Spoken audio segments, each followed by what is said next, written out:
about something. I'm in my quiet time. I'm like, God, I'm not sure, blah, blah, blah. He says, I'm doing a new thing. Okay, so God, do you mean you changing the plan? And he says, I don't change my mind.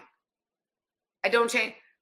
But the verse says, I am not the Son of Man who changes their mind. So he highlighted that verse. Now, I didn't even remember that part of the verse. I remember the part where he says, I'm not a man that I should lie, nor the Son of Man who changes his mind. I don't remember that. I just knew the first part. So when I heard that, I'm like, oh, so you haven't changed your mind, but you're doing a new thing. I get it. So again, you guys, a lot of times when I'm hearing different things, it's scriptures. I was asking about something today, and he brought up the story of Pharaoh and the heart being hardened. I'm like, well, why would you do that? Like, I just thought about that. I'm like, okay, I get it. But I have to know God. A lot of times when we're asking him things and we want to hear from him, he is going to utilize his word.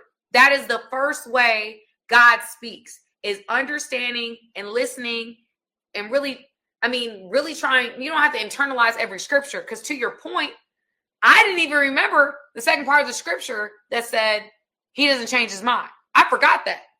I was like, is that in the Bible? Y'all, I wish I had a camera in here. I was like, is that in the Bible? Is that a verse? I looked it up. I got out of my where I was sitting. I got back and I looked and I was like, oh, it is a verse. I didn't know it was a part of the same verse. Like, I didn't know. Okay, but that is how he primarily speaks, is through his word. Okay, and that's how you know, because the enemy ain't gonna speak to you. He'll use words, but he's gonna use them out of context. We're gonna talk about that a little bit as well, because I've been deceived, and I want you guys to know what it's like to be deceived. Okay, when you know it's not God, when you know it's another voice. Okay, so understanding his word is important. But the number one thing is a persistent, unshakable thought or conviction. All right, so this is very important, family. All right. For example, I've had situations in my own life where I just feel this hesitation. I'm uneasy about it. And I'm like,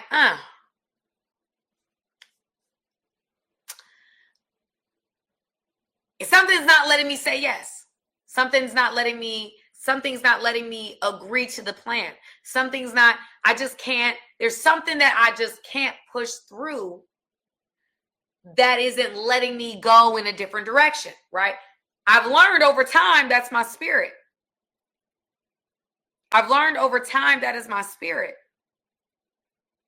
Some of you guys, there might be just a deep conviction of like, I don't know what it could be. There might be a deep conviction where you know God is telling you to leave your job. In fact, you know what? I kind of feel like right now on this live, I'm not going to say kind of, somebody has had a conviction to leave your job. God has told you to leave your job. God is giving you ample signs and wonders to leave your job. There is somebody on here, I don't know who they are, but you have had ample signs to leave your position. You're not happy, whatever, and you know that God is calling you to do a leap of faith.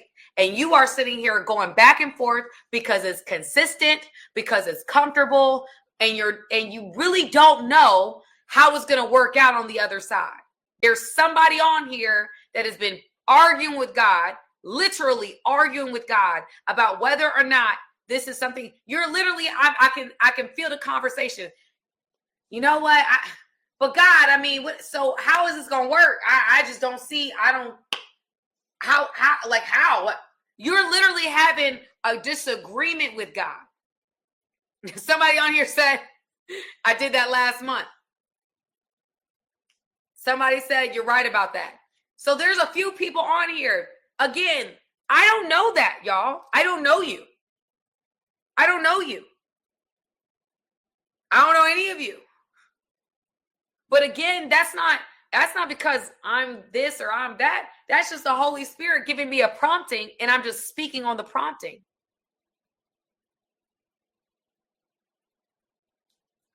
So again, it's one of those things where there are people that they know deep down inside, God might be calling you to leave a relationship. No matter how many times you decide you want to go back and forth about the relationship, you've been in it for a long time, you've been invested in it for a long time, but there's a deep down inside. You know this. You fight it. You know it. God doesn't want you in this relationship. God ain't got nothing to do with this. And you fight it. You fight this. Oh my goodness, you fight it because you're scared. If we're being honest, there's a level of very, very low self-esteem that's at the core of this. It has nothing to do with being, in love. It's not about, you're so invested. It's like, I'm insecure. I don't know what's on the other side. And so because of that, I don't know. I don't know. I don't want to leave. And I know God is calling me to leave. There are people that know you haven't. And for those of you who are on here who have experienced this level of conviction, you know what that feels like. You can't run away from the thought. You can't run away from it. You have more moments of trying to convince yourself of the rational reasons why you should stay in the job, the rational reasons why you should stay in this relationship, when God ain't rational. God speaks faith. God don't speak rational. In fact, it says in the Bible, in Hebrews 11, it talks about how it is impossible to please God without faith. So for you to speak rational and for you to speak comfort and for you to speak, oh, I'm afraid to, you're not speaking the language of God. You know that God is not motivating you in your decision to stay. You absolutely, when you have a deep conviction, I remember, I'll give you an example, y'all. I had a conviction one time, and y'all, I remember driving. I took my daughter to gymnastics, and y'all, I couldn't run away from this thought if I wanted to. I mean, I remember it just was on me. It was on me. It was, I couldn't, I would have a moment, and then I would think it again. I have a moment, I would think, I'm like, God, no, I don't want to do this. I don't want to do that. And I'm just going, and I knew it wasn't me because it wasn't what I wanted to do. But it was persistent. It was consistent. It was like, we've got to get, you got to do this. It was just, I couldn't escape it. And I knew deep down inside, this is where God wanted me to go. I knew it. And so when I actually, and I'll tell you about 4 hours later, I did what God told me. Y'all, I had such a peace in my spirit, I couldn't explain it. I had such a peace in my spirit. It was hard to do. I didn't want to do it. But once I did it, y'all, I had a peace that didn't make sense. I ordered me some Chinese food, and I was smacking on that Chinese. I was like, ooh, I feel good, family. I feel good. Okay? So again, it's a conviction. It's a conviction. And when you test it, like I told you, the testing of the spirit, I hear this voice that's this prompting, this coming, anxiety comes here. Right here, when it comes down from here, that's your gut, right? Y'all know what that is. When it's in your gut, like, ooh. Not the heart dropping. Heart dropping is something different, right? Heart dropping is different. We'll talk about that later. But that deep knowing, for example, family, there's something was going on with my job today. And somebody, they said that, we may have to meet on this day or not. My spirit said, it ain't gonna happen. It's not gonna happen. I just knew. Now, again, y'all, I've allowed myself to tap into spirit way more. So I thank God for that. So I knew it wasn't going to happen. Right before I got on this live, I got an email saying it wasn't going to happen. And even before she had called me about it, I knew it wasn't going to happen then. But it's a deep knowing in your spirit. And once you start learning and trusting it, you start moving with it, you start understanding it. And it's going to let you know things that nothing else can tell you. I know that, y'all, when I get married, my man going to have a lethal weapon on his hands. I'll tell you that now. He gonna have a lethal weapon, baby. Because I'm be a bit, babe. Let me fast for 3 days. Let me get up in this room, and I'm gonna tell you what God tell me. He gonna have a lethal weapon on his hands, because the way that God is teaching me to speak, oh, he gonna have a lethal weapon. I'm gonna say no. Oh, boy is doing this, that, with that. Blah blah blah. You need to go in this direction.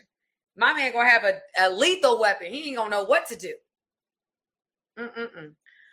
So somebody asked me, and it's a great question. Thank you, Sariq, for maybe how do you know it's the enemy? Now, I have had the enemy speaks as well. So the enemy's voice is usually going to confuse you.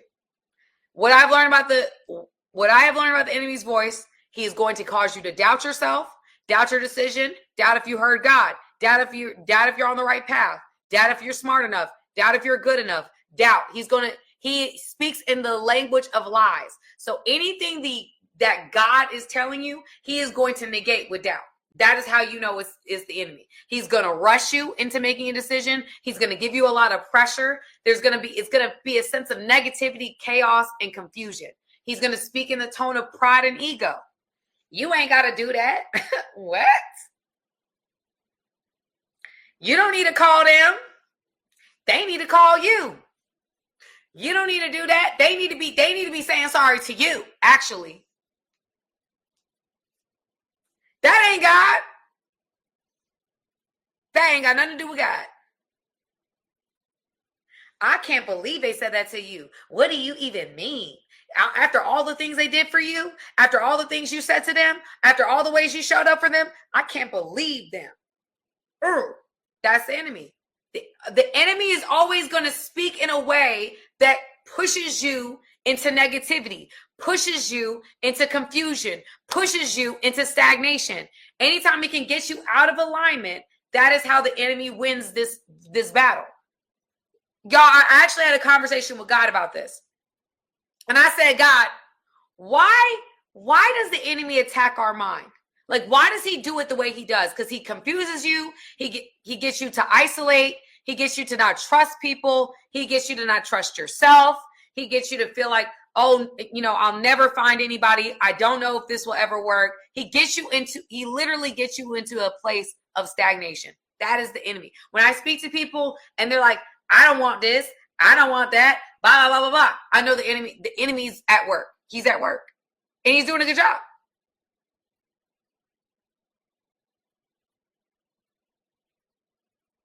Because that is how the enemy does it. He uses your pain and your trauma to keep you stagnant, to keep you not dreaming, to keep you in a place of not moving forward, not having faith. That is what he does. So if you're feeling something, like let's say you feel like God is telling you to leave your job, and there's a voice that's saying, you're not going to find nothing else. Where are you going to go? Where are you going to go? You going to reach out to her? She don't want you. She would never want you. You're not good enough. Oh, you going to start the YouTube channel? How are you going to start the YouTube channel? Don't nobody want to hear your voice? That is the enemy. That is the enemy at work. He speaks in the language of lies. Do you think, family, do you think that if you didn't have promise, why would the enemy be working so hard to keep you where you are?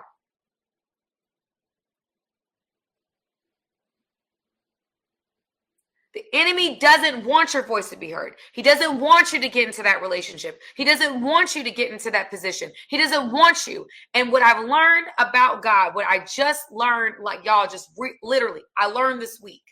I'm giving y'all hot off the press what I just learned. Why does the enemy attack our minds so much? Why? If everybody says, oh, what's for you is for you. What's for you is going to come to you no matter what. It's going to happen for you. It's always going to happen for you. Why would that be the case? So I did some research. I figured it out. If he can talk you out of faith, he can get you out of your promise.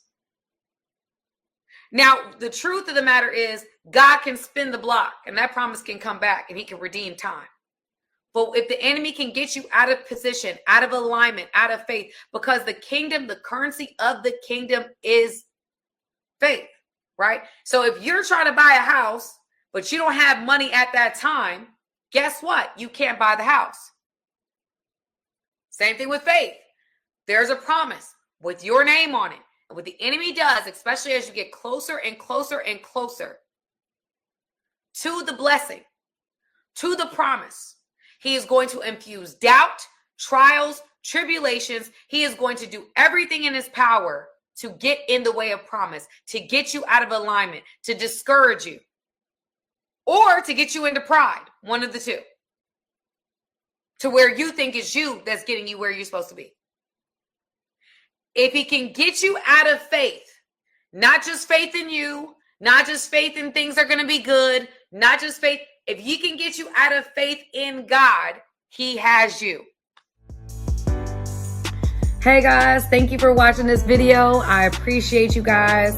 Go ahead, hit the subscribe button, y'all. Let's not just be every once in a while. Let's become family, okay? Friends that are family, okay? Join my family today.